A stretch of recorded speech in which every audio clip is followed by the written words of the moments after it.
Welcome to the Airlift Workshop, where you get expertise from the air suspension specialists, keeping you on the road and in top condition.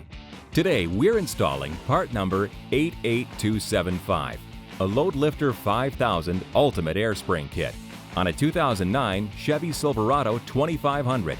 Installation will take about 3 hours using common mechanics tools, and the process will be identical for part number 57275. Kit availability and fitment details for all supported vehicles are available at airliftcompany.com.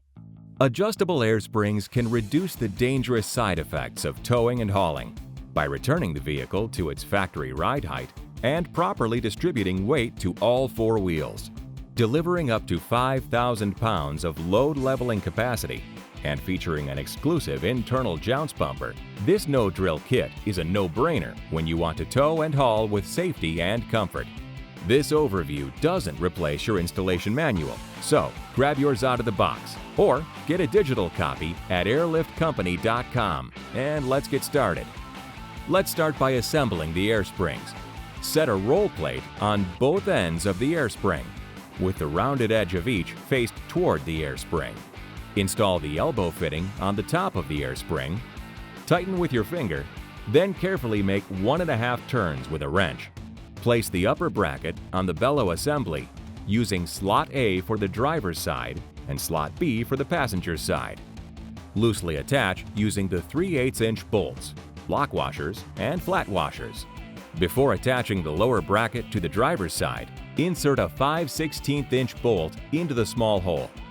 For 2500 HD models, install a 3/8-inch bolt and lock nut through the hole in the lower bracket, with the head of the bolt facing down, and tighten securely. Insert two 3/8-inch carriage bolts through the large holes and into the square holes of the legs in the lower bracket. Then, attach the lower bracket to the bottom of the bellow assembly using two 3/8-inch flathead screws and tighten securely. Although we're using a lift here, you can easily use a floor jack to raise the vehicle. Once lifted, support the frame with safety stands. Then lower the axle or raise the body of the vehicle, making room for the air spring assembly. Remove both jounce bumpers from the frame rail.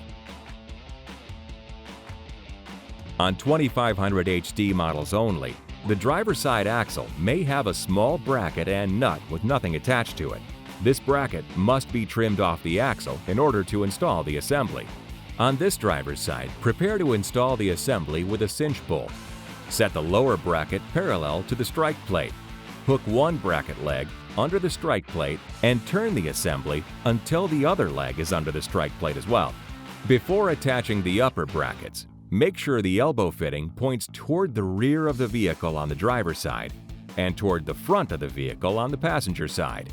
Insert two 3/8-inch bolts with flat washers through the existing jounce bumper holes and through the slotted holes in the upper bracket. It may be helpful to raise the axle at this point so that the upper bracket touches the frame. Then secure the bracket using flat washers and nylock nuts. Push the bracket inboard and tighten both upper bolts. There should be a thumb's width between the bellows roll plate and the leaf spring U-bolt. Bring the axle all the way up and remove the jack stand or equivalent previously used to support the frame. Adjust the assembly so the air spring is perpendicular to the bottom and top mounting brackets. Tighten the top mounting bolts to 20 pound-feet. Attach the axle strap to both lower bracket carriage bolts using flat washers and nylock nuts and torque evenly to 16 pound-feet. Now, attach the brake line bracket to the lower bracket using the previously installed 5/16-inch bolt with one flat washer and a nylock nut. Attach the brake line clip to the brake line bracket using a 5/16-inch bolt, two flat washers, and a nylock nut. Align the bracket and clip assembly so that they don't bind to the cable, then tighten the mounting hardware. Make sure the cable does not rub against fully inflated bellows. Before routing airline to the springs, note the available length and pick a convenient inflation valve location where you can drill two 5/16-inch holes.